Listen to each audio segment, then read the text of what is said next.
2.1에서 불과 몇 개월 만에 확 추세가 낮아진 거죠. 1.5면은 얼마나 못한 거냐? 사실 이 이상 성장을 못하는 거예요. 그럼 제가 너무 억울하잖아요. 왜 안 커요? 다 컸잖아요. 잠재 성장률이 제로란 얘기예요.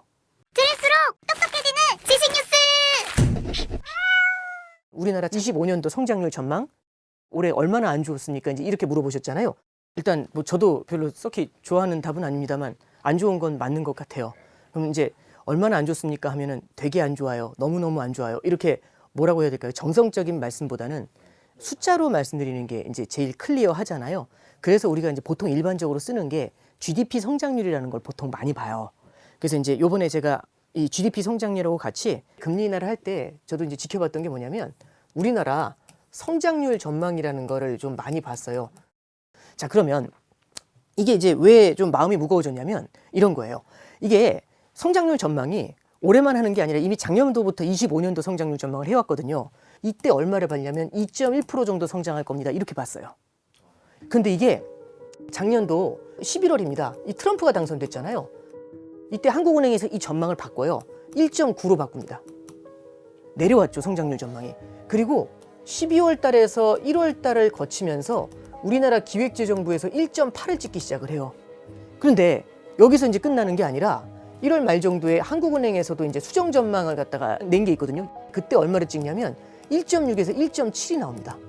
분위기가 좀 이상해지죠, 그죠? 그런데 이제 2월 말에 이제 우리 금통위가 있었지 않습니까? 이 금통위에서 지금 얼마를 찍은 거냐면은 1.5%를 올해 성장률 전망으로 내놓은 겁니다. 안녕하세요. 신한 프리미엄 패스파인더의 오건영 단장이라고 합니다. 그러면 2.1에서 불과 몇 개월 만에 확 추세가 낮아진 거죠. 1.5면은 얼마나 못한 거냐? 외신에서는 어떻게 볼까요? 이게 우리나라 국내의 기관들이잖아요. 외신에서 보는 건 좀 더 좋게 볼까요? 아니면 약간 더 보수적으로 볼까요? 어떤 느낌이세요? 외국에서는 조금 더 보수적으로 볼 것 같지 않으세요? 그래서 해외 IB들은 얼마 정도를 보고 있냐면 전체적으로 제일 낮은 데 JP모건 같은 데가 1.2 정도를 보고요. 전체적으로 요 정도 레벨에서 왔다 갔다 합니다.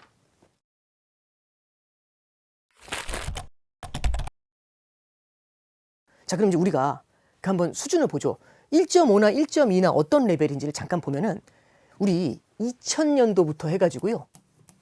2024년까지 해마다 GDP 성장률이 있을 거지 않습니까? 성적표가 다 있겠죠. 그럼 그 성적표 중에서 요 수준이면 어디 와 있는지를 한번 보는 거죠.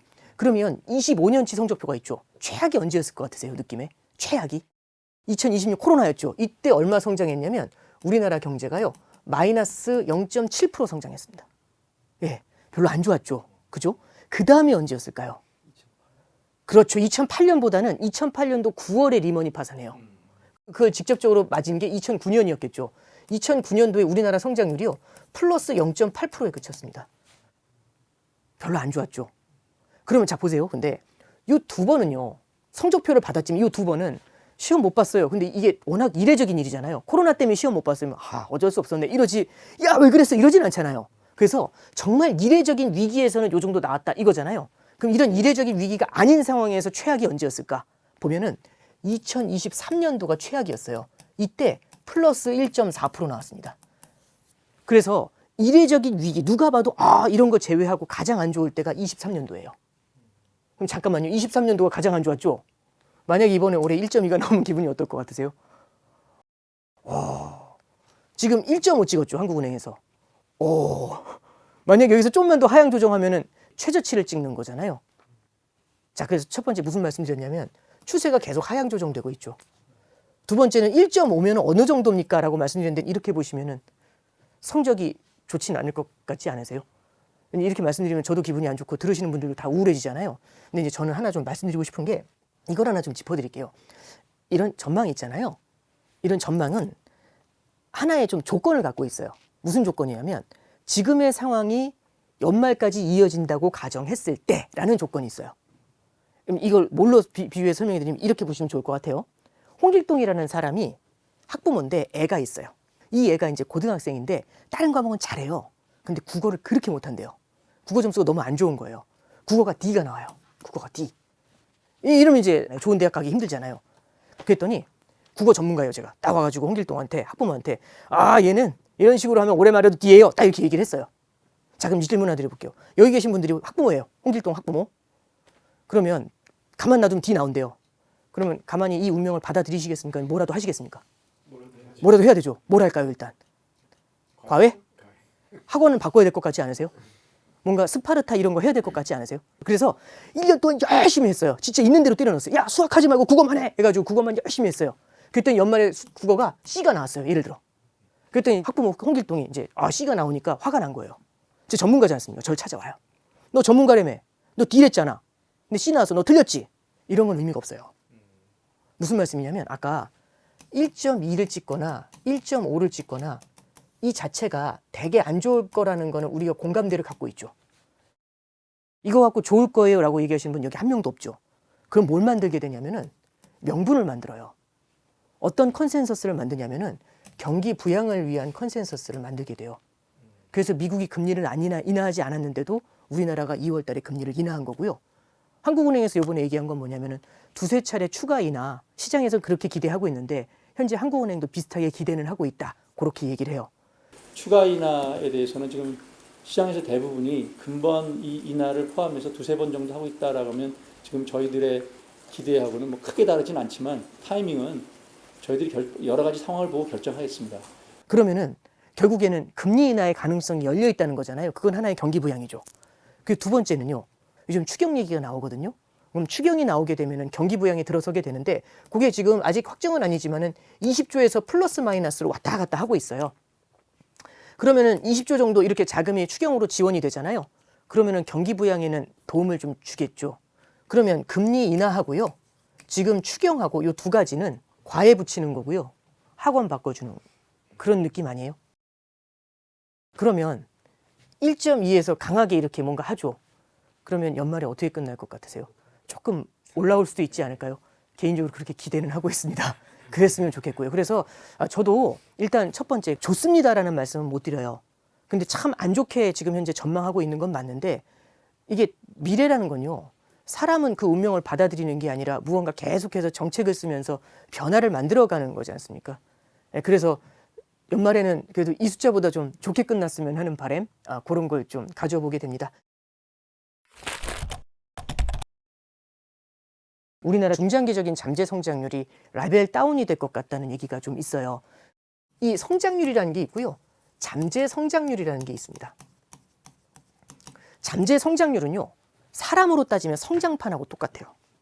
자, 제가 키가 작아요. 나이가 40이 넘었는데 키가 작아요. 그래서 키가 크고 싶어요. 어떻게 하면 좋을까 싶어가지고 제가 밥을 많이 먹기로 했어요.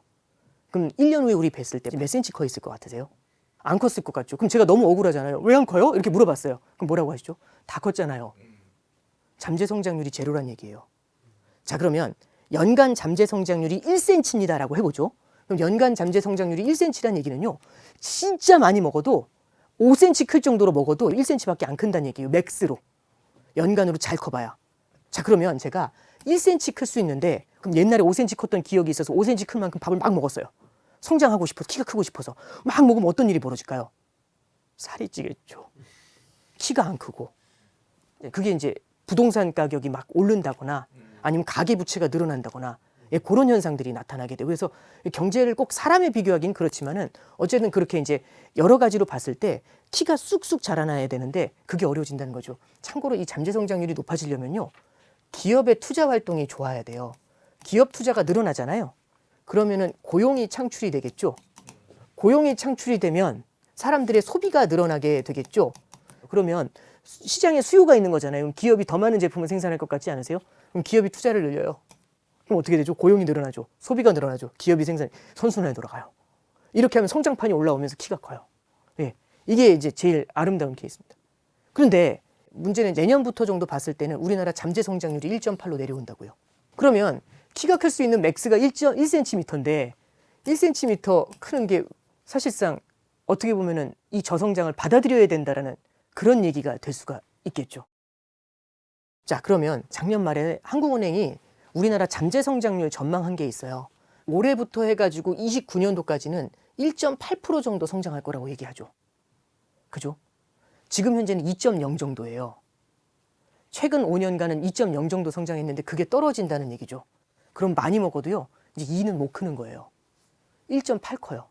만약 더 먹으면 물가만 올라가요. 그 다음에 2030년대로 들어오잖아요. 그 후 5년은요 1.3 성장한대요. 근데 조금 불편한 거는 요거는 더 불편하지 않나요? 그럼 키 크기가 되게 어렵겠죠. 근데 항상 그럼 이게 얼마나 나쁜 건지를 비교하려면 다른 나라하고 비교해 봐야죠. 미국은 지금 2.0 정도 크고 있거든요. 잠재 성장률이. 요거 웰스파고에서는 저도 조금 이렇게 높게 보고 있다고 생각하는데 3.0까지도 보는 곳이 있습니다.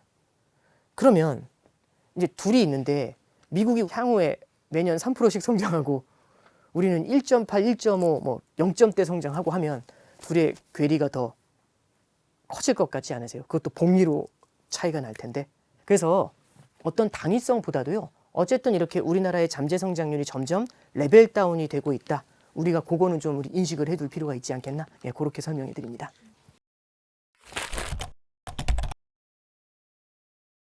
이 전망 자체가요. 지금의 추세가 앞으로도 이어진다라는 가정을 했을 때가 그렇게 되는 거죠. 그래서 사실 0점대 성장률을 갖고 있잖아요. 하는 총재 코멘트에 이런 얘기가 나와요. 우리가 옛날에 고성장에 되게 익숙해 있잖아요.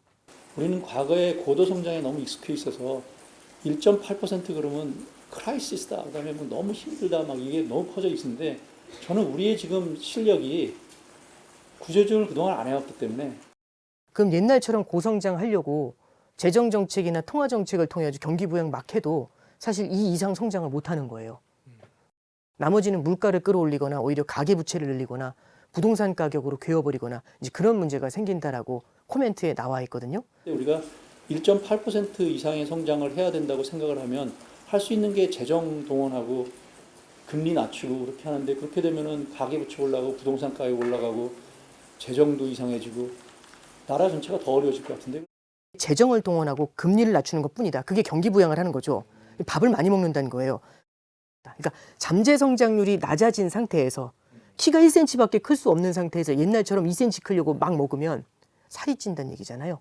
그럼 우리는 이제 뭘 고민해야 되냐면 잠재 성장률을 끌어올릴 수 있는 무언가에 대해서 고민을 해야 되죠. 그래서 그 뒤에 뭐라고 얘기가 나오냐면은 구조 조정을 해야 한다. 이런 얘기가 나옵니다.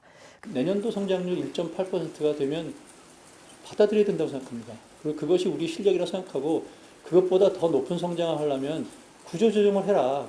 단기적으로 어렵더라도 그걸 해야 된다는 게 계속해서 드리는 메시지고요. 중간에 우리가 구조 조정을 하거나 성장의 체질을 바꾸게 되면은 그때는 또 이 잠재 성장률이 또 끌어올릴 수가 있거든요. 미국도 잠재 성장률이 계속 내려오다가 좋아지니까 이렇게 올린다고 하잖아요. 그래서 우리도 이제 이런 방법을 찾아야 된다. 금방 말씀하신 구조 조정은 구조 개혁이라고 네. 받아들이면 되는 거죠. 네, 그런데 옛날에 고성장 때 그 옛날 산업들 있거든요. 그걸 아직까지 고수하고 있는 거예요. 우리가 체질을 바꾸지 않고. 근데 우리가 예를 들어 이런 거죠. 디스크를 치료하려면 자세부터 바꿔야 된다는데 아유 뭐 이런 거 있잖아요. 그 똑같은 거예요. 그냥 계속 진통제 먹는 거죠. 진통제가 부양책이에요. 진통제 먹고서 뛰어다녀봤자 의미 없죠. 왜? 진통제 빨 떨어지면 끝장나잖아요. 그래서 정리를 해드리면 저도 좀 성장률 전망 보면서 마음이 좀 무거워진 건 팩트거든요. 좋다는 얘기는 못할 것 같아요. 그런데 너무 안 좋다 보면 오히려 좋아질 수 있는 무언가 부양에 대한 기대를 좀 키울 수가 있을 것 같고요. 이렇게 잠재 성장률에 대한 논의가 공론화된다라는 것들이 어떻게 보면 중장기적인 우리나라 성장에는요. 무언가 좀 새로운 인식을 심어줄 수 있지 않겠나.